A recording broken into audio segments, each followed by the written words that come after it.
తెలంగాణ రాష్ట్రంలోని రంగారెడ్డి జిల్లా పరిధిలో గల బడంగపేట మున్సిపల్ కార్పొరేషన్ లిమిట్స్ లోని బాలాపూర్ వినాయకుడి హుండీ ఆదాయం తెలిస్తే షాక్ అవుతారు. 11 రోజుల పాటు ఘనంగా జరిగిన గణేష్ ఉత్సవాలు ముగిశాయి. ఢిల్లీ నుంచి గల్లీ దాకా అన్నట్లు దేశం మొత్తం గణపతి బాప్పా మోరియా అంటూ హోరెత్తింది.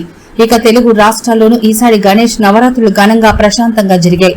ఖైరతాబాద్ గణేష్ నిమజ్జనం కట్టుదిట్టమైన భద్రత మధ్య ఎలాంటి అవాంఛనీయ సంఘటనలు చోటు చేసుకోకుండా అనుకున్న సమయానికి నిమజ్జనం పూర్తి చేశారు. ఇదిలా ఉండగా బాలాపూర్ గణేష్ ఉత్సవాలు కూడా ఈసారి ఘనంగా నిర్వహించారు. ఈసారి 5 లక్షలు పెరగడం విశేషం. అయితే బాలాపూర్ గణపతికి హుండీ ద్వారా వచ్చిన ఆదాయం కూడా ఈసారి గణనీయంగా పెరిగింది. హుండీ కానుకల ద్వారా బాలాపూర్ వినాయకుడికి 23 లక్షల ఆదాయం వచ్చినట్లు కమిటీ చైర్మన్ నిరంజన్ రెడ్డి తెలిపారు. ఈసారి దాదాపు 5 లక్షల మేర అధికంగా వచ్చినట్లు కమిటీ చైర్మన్ నిరంజన్ రెడ్డి స్పష్టం చేశారు. 1994 నుంచి బాలాపూర్ లడ్డు వేలంపాట ప్రారంభమైంది. ఇక ఈసారి బాలాపూర్ గణేష్ మండపం వద్ద ప్రత్యేకంగా ఏర్పాటు చేసిన స్వర్ణగిరి సెట్టింగ్ గణేశుడి అలంకరణలో ప్రత్యేక ఆకర్షణగా నిలిచింది. ఈ క్రమంలోనే భక్తులు భారీగా తరలివచ్చారు. అందువల్లనే హుండీ ఆదాయం గణనీయంగా పెరిగినట్లు స్పష్టమవుతోంది.